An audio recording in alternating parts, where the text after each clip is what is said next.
really what Erica and I are going to talk about is some of the issues that came up in the training task team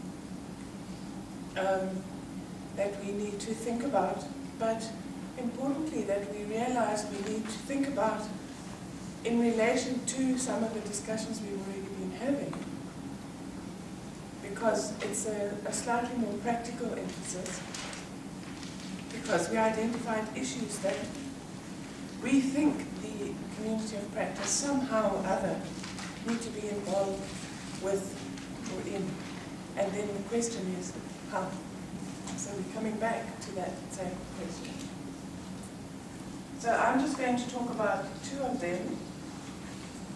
The first is the QCTO. Sorry, can you see that? At least a little bit.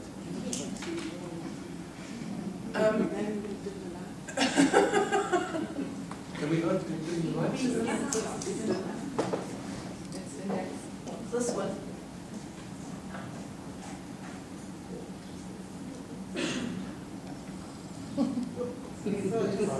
Anyway, I'll talk to you. I'm not going to go into the content detail because, in fact, a lot of this was part of the previous presentation that I did, and if you're interested anyway, it's written down. So the important thing is the Quality Council for Trades and Occupations, and that the point is that that is on the move.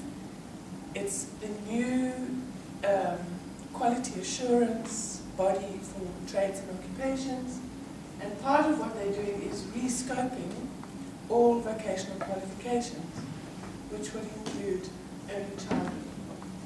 Why are they doing that? Well, there's historical challenges that I think many of us are aware of with the CETAs, and what they're trying to do is to have a more coordinated and more standardized approach to vocational qualifications. Because ECD is part of that, we think it's an important area for us to be involved in, because we have an opportunity to influence what the new qualification, how the new qualifications will be defined.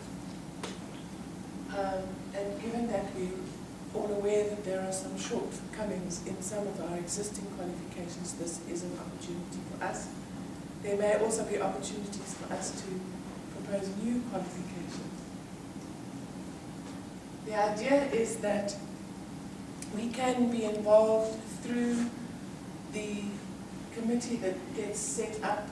It's called a Community of Expert Practice for, in this case, ECD, and that group then works on the qualifications to redefine and scope them.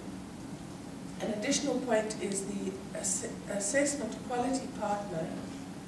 At the moment, the organization doing the development of the qualifications, called the Development Quality Partner, is the ETDP CETA.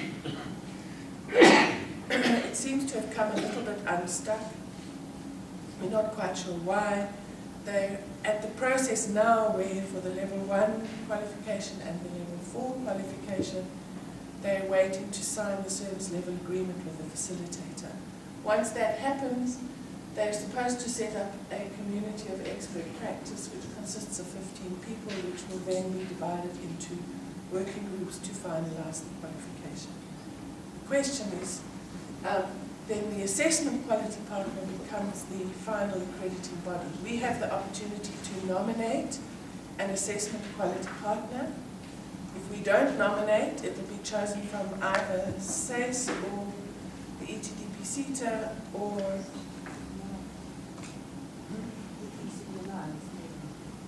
whatever. Anyway, the point is an AQP has to be nominated, and ECD seems to be short of competent organizations that could perform that function. So there's questions we need to think about, but there's also work that needs to be done. So that's that. The second arising out of that is a project I'm already involved in anyway. Related to that, it's about what we've known as fundamentals, but will become known as foundational learning through the QCTO.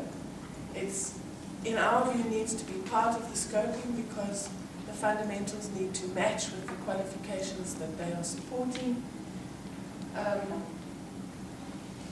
And as I said, it's an ongoing project that we're involved in. The questions are related to the principles of engagement. Do we want people to give input into either of these processes? If so, are they mandated by this community of practice? If so, how are they mandated? And there's questions of cost and time and accountability.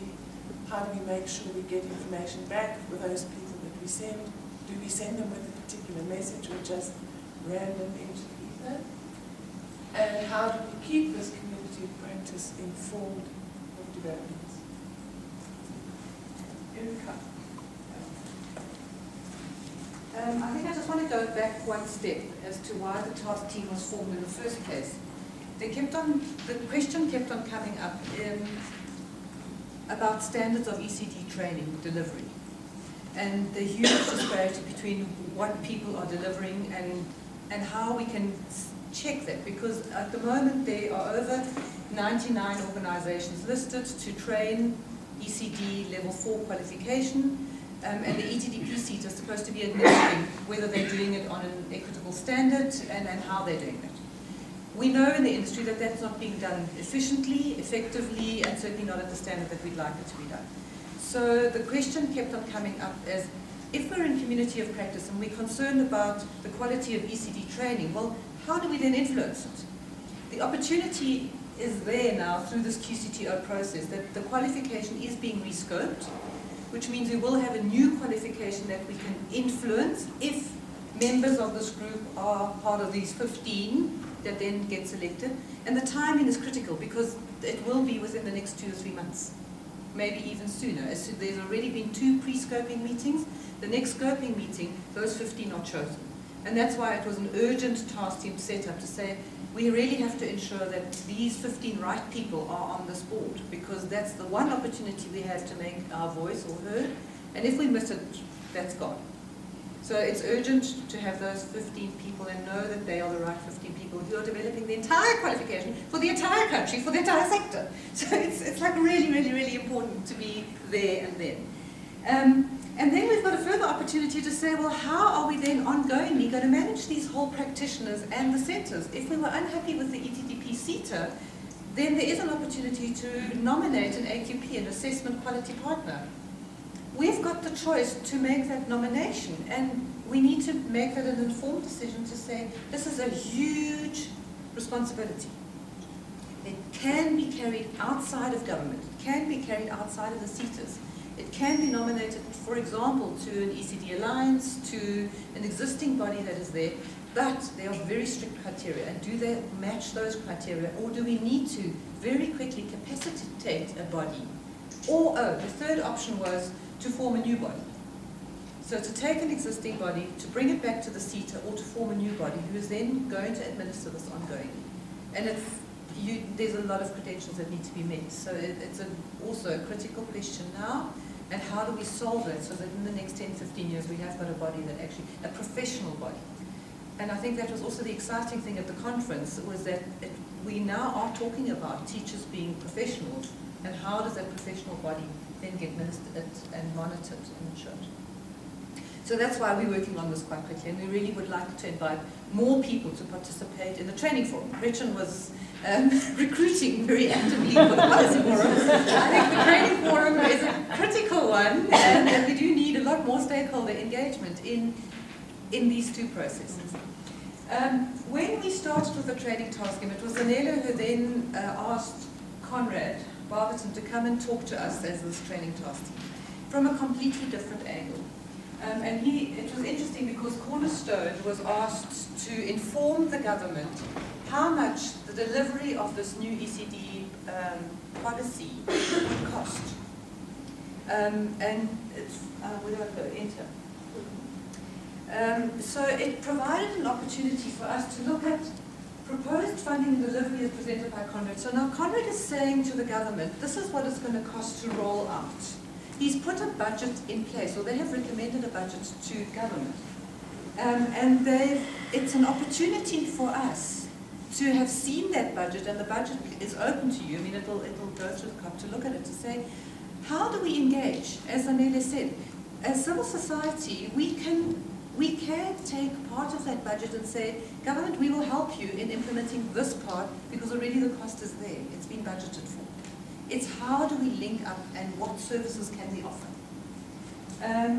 Let's list the main core areas of competence we can sell and leverage on. So in the mapping exercise, yes, it's great to see who is doing what, but we need to have the core competencies of each one of those partners to say, what can they do? So in the Eastern Cape, this municipality needs to roll out over here, the budget is X, it's being distributed this way, who can do that? And this is where we would like to bring it back to the rules of engagement, or the means of engagement, is to say to our members, and it's also just to give those who are new to this body some background, is a lot of the funding for NGOs is dwindling, because the funding is now coming from a government centre and not from the NGO sector. Or, for example, NECT, National Education Collaboration Trust, which has been formed, has also taken quite a lot of funding from the NGO sector. But the NGOs can benefit by being part of this group if we make a proposal to government on behalf of all COP members and then say who in this area will deliver. So we are offering an opportunity for income and for collaboration in this area, and become an implementation partner to achieve that. So how do we engage with one another so that we don't turf and have our territories, but everybody survives and works in their specialized area, in their specialized location, so that they can stay afloat and we don't just eradicate them. Yeah. So he presented to us this whole big costing, which was quite staggering. And I just wanted to look at this particular slide. Registration of partial care facilities. I think it points back to your point. How long do we map? And what is the purpose of the mapping? Are we wanting to get involved in that process and help government on that? Are we looking on registration of ECD programs, on subsidies to ECD centres, on monitoring assessment of partial care and ECD services? That is something that maybe the government is weak at, but we are strong at supporting and mentoring and coaching. And that is something that we can leverage on and say, this is an area of expertise that the government is lacking, that we can partner with, and we can make it a sellable entity and a resource that we can bring. Is it equipment and materials for ECD centres? Is it like Brain Boosters got a lot of equipment over here that's an area of strength? Could they sell it to there and could we leverage on that? Are there people within our COP who can bring services to the party that are already here? If we go further down the list, services of training of ECD practitioners. I mean, even today there are quite a few organizations over here who are training already. The government does not need to replicate everything through the FET or the TVET colleges, as another one. But we could train practitioners, link up with the TV, and already we are helping to achieve the National Development Plan aims and objectives. So please go onto the website, get the link, go and have a look at the budget and see how much money has been budgeted for in which area. And then, if you're interested in being involved in the group that's putting a proposal together, come and talk to me afterwards and we'll have a little stakeholder group. If you're interested in looking at being part of the scoping and you've got a lot of experience and expertise in training of ECD, join Sheila in the scoping group. And if you really have a proposal on how this AQP could be delivered, or the assessment quality partnerism, then also come and speak to us on the training tasking, because we have to come up with a suggestion very quickly. We don't know. So that's, in essence, yeah. So the questions then that need to be addressed afterwards is, what is the rules of engagement? If we are putting a proposal forward, we are now saying as a COP, if we are a collective organisation, how do we then engage with government and actually put a proposal in place to say we are now your partner in delivery and these are the areas that we can deliver on and how? How do we call on members to participate? So part of your scoping and your mapping and your engagement is, how do we then engage that we don't fight ourselves internally, but that we capacitate everybody in delivery? And would you like to join the team?